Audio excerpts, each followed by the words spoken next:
In this video, we're going to learn how to optimize our signal chain on the Headrush MX5. Hey guys, welcome back to the channel. We are just moving right along here in the Master Your MX5 series here on YouTube. And I do appreciate you watching. So if you're not a subscriber yet, be sure to do that down below and click the bell so you'll be notified the next time I release videos in this series.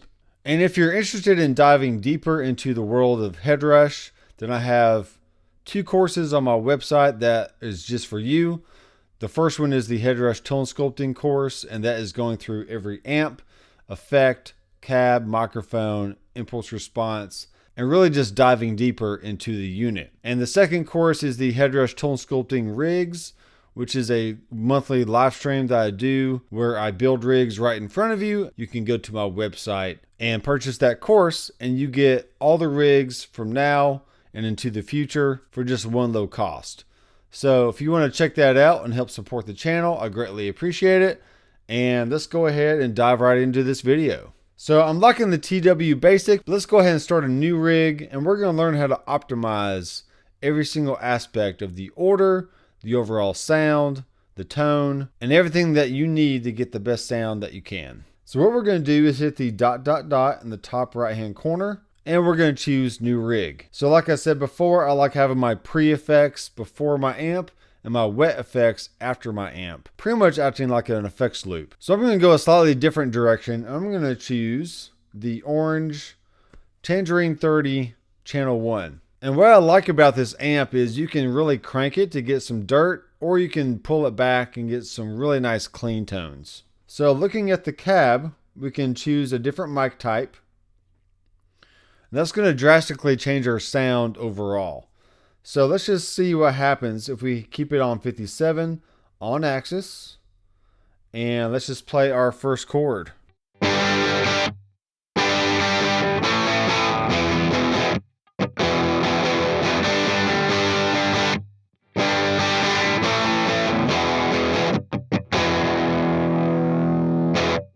Alright, that's perfectly fine for most of your rock and heavy blues type tones. So by clicking on the amp head, we can see its parameters and we can alter the sound a little bit as well. So let's go ahead and crank up the mid-range, maybe turn down the bass just a little bit, turn up the treble, and let's turn down the gain.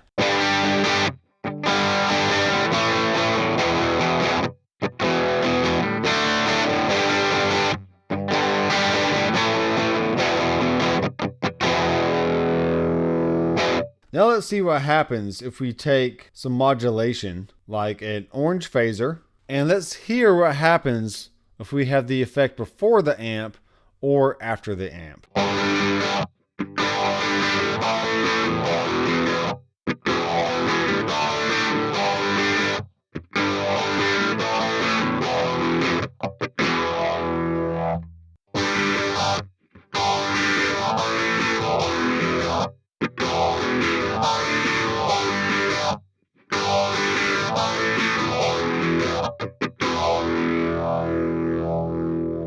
So what you're hearing there is the effect of a phaser going either into the input section of an amplifier or in the effects loop of an amplifier. Now to me, I always prefer having phaser and flanger type effects before the amp because it just doesn't stick out as much like it does after the amp. And I prefer to have that kind of modulation before any kind of dirt, whether that's in front of a pedal or in front of a really heavy amp. So let's stick the phaser back into the front and let's put an overdrive pedal in here. Let's go ahead and do the DC distort, and we'll do a smooth crunch.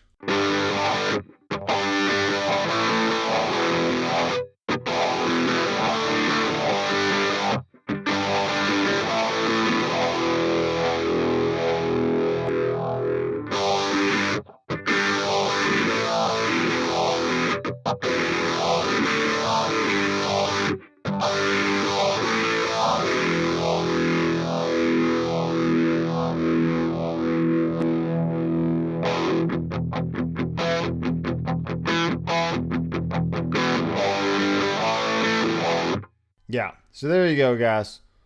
That's just a really good example and the best way I know how to show you what the difference in sound is when you put effects before or after the amp, or before or after dirt. Another thing to keep in mind is reverbs. How do those sound before or after an amplifier?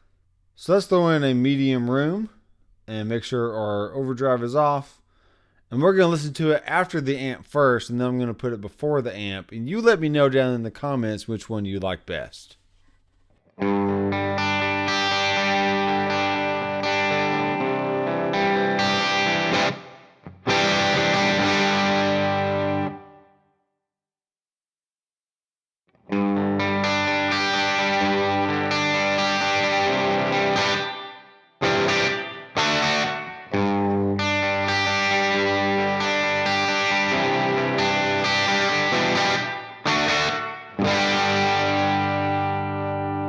Now this is very, very interesting with reverbs and delays, because an overdriven amp will actually accentuate the wet effects and make it sound more in your face than it really is. So reverb and delay after an amp is more tucked away. It's definitely a smoother response. Let's put this on the neck pickup here.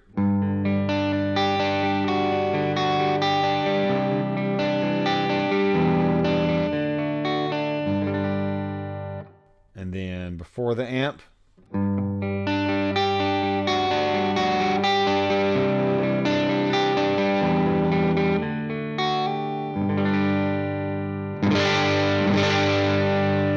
So it definitely has this crunchy quality to it that if you're playing rockabilly or any kind of dirty country or blues type stuff, then that might be a good sound that you want. But for me, most of the time, actually about 99% of the time, I'm going to have my reverbs and delays after my amplifier. And the last thing we're going to look at in this video is the EQ.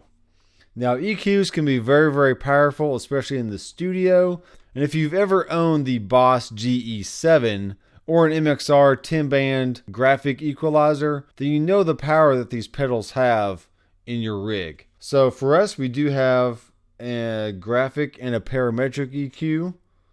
So let's go ahead and choose graphic. Let's just go through a few different presets. You can hear how it changes the sound, whether it's before or after the amp. So here's my clean tone.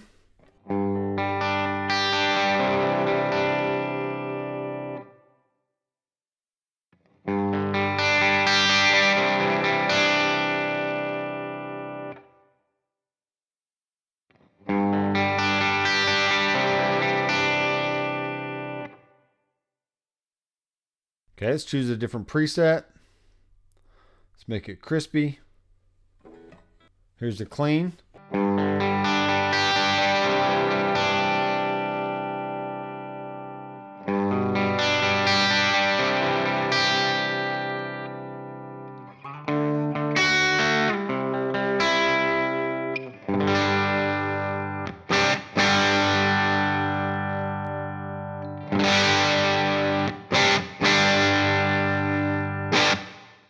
So basically an EQ can help either cut or boost frequencies, whether it's before an amp or after an amp.